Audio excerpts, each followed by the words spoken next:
Mapagpalang araw sa lahat. So, ayan, gumala po ako ngayong araw na ito after po ng mass.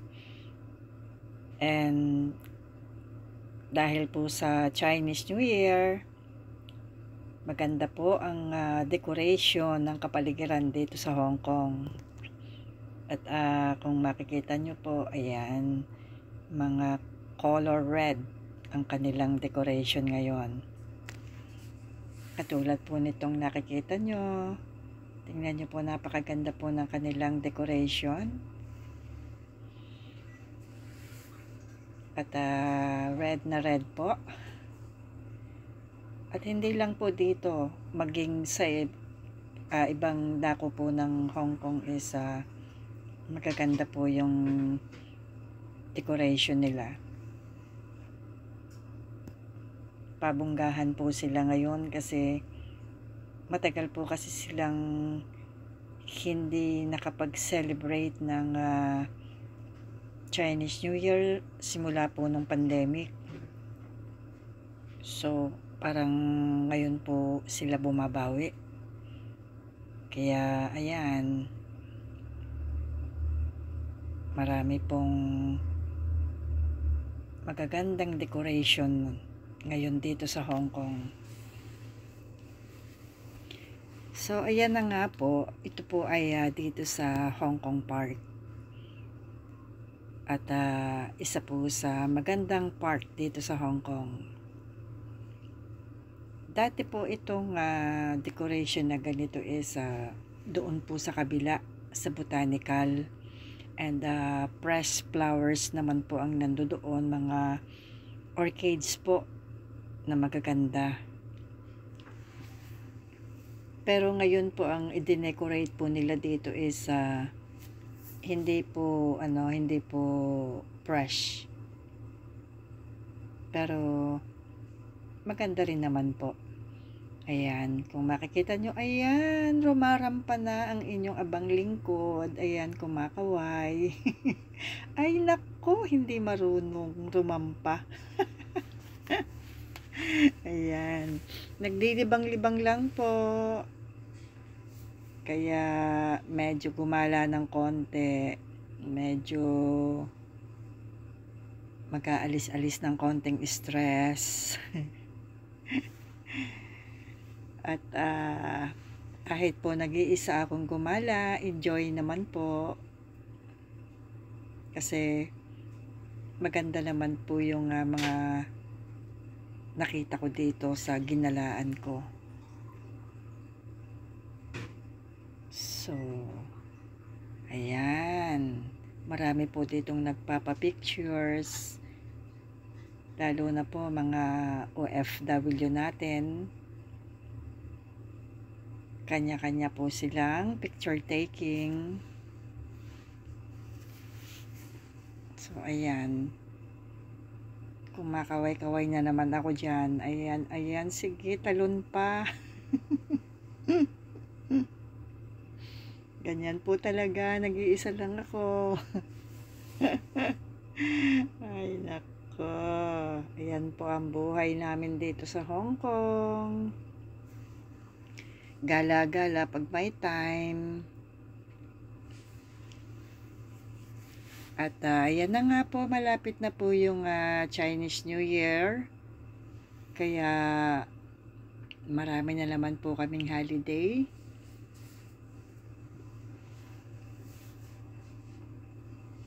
Ayan. Dito po sa lugar na ito, tuwing may mga okasyon, iba-iba po ang decoration dito.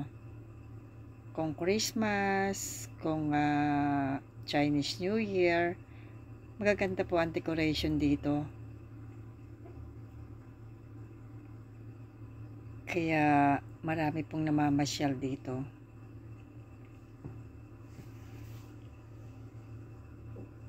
So, ayan, marami pong Pilipina ang nag-video dito. At isa na rin po nga ako doon. Kasi maganda naman po talaga.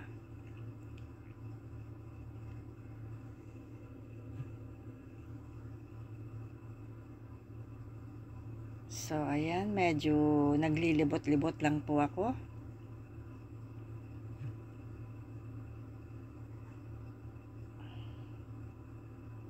Lagi po kasi kaming dumadaan dito sa lugar na ito, lalo po kapag nagmamas po kami sa Philippine Consulate.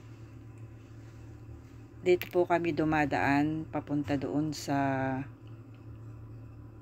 Philippine Consulate. Kaya lagi po naming nakikita itong lugar na to. Na-stop lang po yung mass namin sa consulate nito pong umpisa ng nag-pandemic.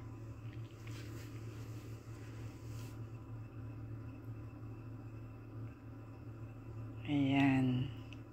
Ganda talaga ng color red. Ayan, magtatambol na ako ha. Medyo mahina yung tambol ko, hindi masyadong naririnig.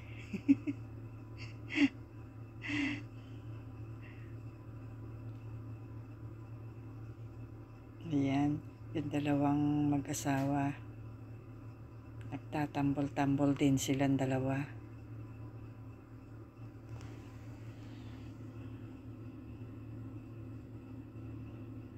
Ayan yung baby nila. Nagtatambol din. Maingay po dyan kasi marami pong nagtatambol-tambol dyan.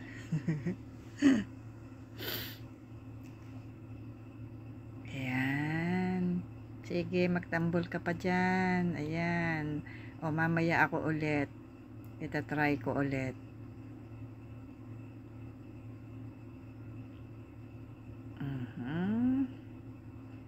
Ayan, tinuturoan niya yung anak niyang magtambol. O, ayan, itatry ko ulit kasi ayan, medyo lakas-lakasan mo na yung tambol mo.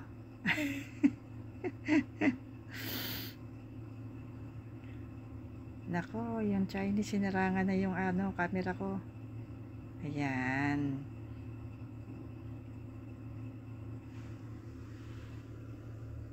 O, sige, itry ko ulit magtambol. Ayan. Dan.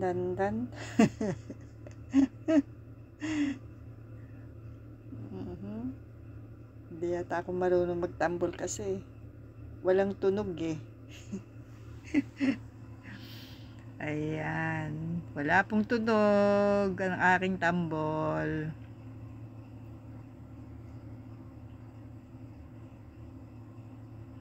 O, yung bata magtatambol din siya. Ayan. So, iikot muna po ulit ako dito sa lugar na to. Iikutin po natin. Ayan, maraming pera yan. Yan po yung lalagayan ng pera ng mga Chinese. So, ayan. Happy Chinese New Year! Kung Hei Fat Choi everyone! Ayan. 2024 na po. So, yung pong walang New Year's resolution ng New Year natin. Ayan, pwede po kayong maggawa ngayon ng isa pang New Year resolution. Chinese New Year po.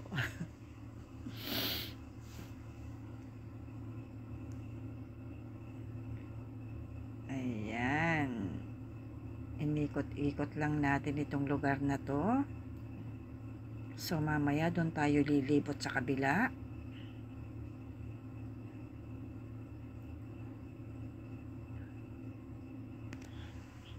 Kasi maganda rin doon sa kabilang lugar eh.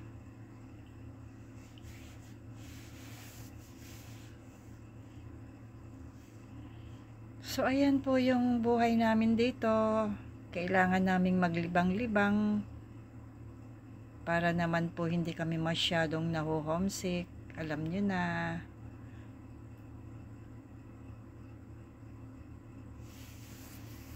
Mahirap din kasi yung malayo sa pamilya. Pero kailangan magtiis. Ayan po yung buhay naming mga OFW.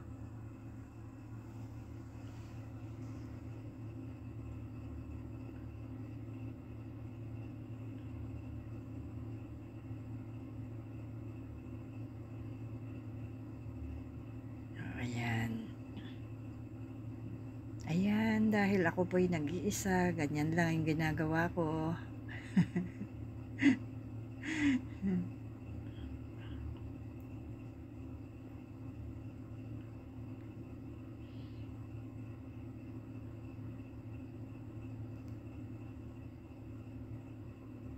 Ayan, pupunta naman po ako dito sa kabila. Pero maganda po ito pagka medyo gabi na, kasi ano po siya, may ilaw. Ayan, may ilaw siya pag gabi. So maganda. Maaga pa po kasi yung punta ko dito 3 o'clock. So wala pa po siyang ilaw. Mamaya pa po siya. So ayan, pupunta po ako doon sa kabila, sa may mga isda. Magaganda po yung kulay ng isda dyan. May dilaw, may pula. Ayan.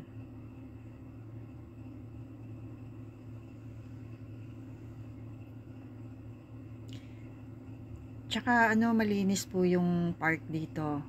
Tsaka po yan, 24 hours po na may nagbabantay. Ayan.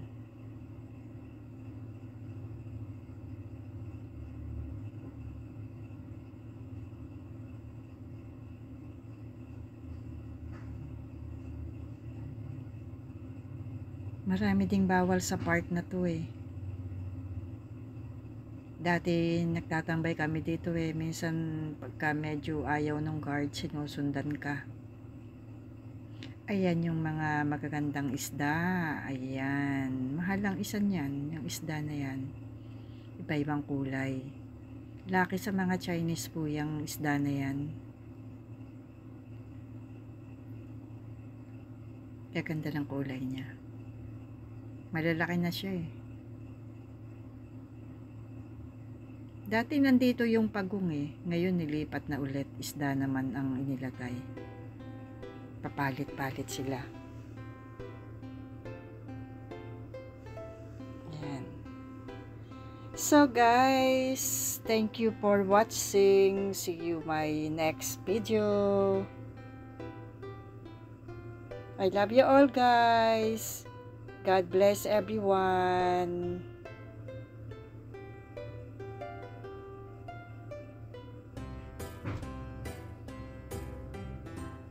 Medyo nag-picture taking lang po. Ayan.